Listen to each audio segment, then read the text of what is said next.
Всем привет в последний день лета. Усё, профукали мы его, так сказать, оно закончилось. А значит, наступает новый учебный сезон. Все повозвращаются сейчас со всяких деревень, дач, морей и прочего. И усядутся за свои компьютеры, чтобы задротить в разные игры и, конечно, ожидать прихода классики. В этом видео я быстренько попробую рассказать, что на данный момент известно. Ну а перед началом не забудь поставить лайкосик и подписаться, если еще не подписан. А также перейти по ссылке на Trovo, это специальная площадка для стриминга, и нажать кнопочку отслеживать. Это вот совершенно бесплатно, чтобы не пропускать мои стримы. На Trovo дублируются все они, и вы можете выбирать, где вам удобнее смотреть, либо тут, либо там. Но на Trovo чат более ламповый, смайлики красивее, и вообще можно копить и тратить ману там на всякие заклинания. Но одно из самых главных, там можно устраивать какие-нибудь стримы, которые цензура других площадок может просто не пропускать. Так что welcome. Ну а кнопочку подписаться тоже можно нажать, но это так уж исключительно по вашему душевному желанию меня поддержать. А мы начинаем. Итак, конец лета, а мы все ждем и ждем классику. В конце весны и начале лета теплилась еще небольшая надежда на то, что корейцы как-то порешают за последние 3 месяца все технические вопросы с регионами, и к осени нам выкатит уже наконец-то долгожданную игрушку. Но как мы видим, все осталось плюс-минус на том же уровне. Причем это касается не только ру-региона, но также и евро. Тишина и покой.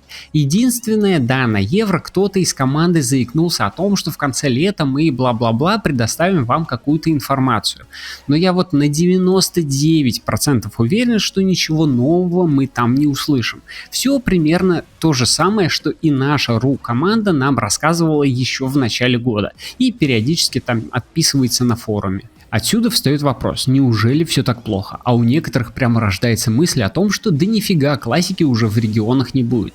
Ну, пессимистов сразу можно успокоить. Даже логично понятно, что классика будет. Никуда она не денется. Корейцы уже на себе распробовали, насколько классика зашла людям. И понятно, что как бы они ни относились к регионам и не считали их придатком к азиатскому по прибыли, но отказываться от нее в здравом уме никто не будет. Так что классика рано или поздно будет. Но как раз вот про это поздно и речь. На Корее классика вышла в ноябре 2020 года. Сейчас начало осени 2022.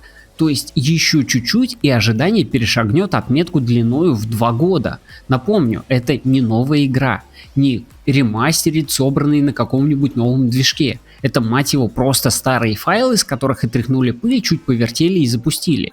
И исходя вот из этого всего, у меня реально складывается очень неприятное впечатление в целом о компании NCSoft.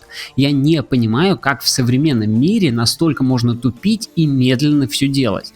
Да, я вообще не понимаю, как они конкурируют с кем-либо. Но это пускай остается на их совести. А теперь небольшой прогноз погоды на ближайшее время. Существуют небольшие косвенные телодвижения, сигнализирующие о том, что ну не все прям так плохо. И даже где-то вот-вот совсем на капелюсечку буквально моргнул небольшой свет. А конкретнее это обновление актуального Айона до версии 8.4. Все дело в том, что именно с версии 8.4 сама Корея и перевела все свои проекты по Айону на ту самую злосчастную новую платформу, о которой и идет речь. Например, где-то в это же время и появился Battle Pass, что на корейской классике, что на корейском актуале. Не знаю, насколько уж это на 100% связано с новой платформой, так как одни говорят, что связано, другие нет, но суть сутью. Это все появилось там одновременно.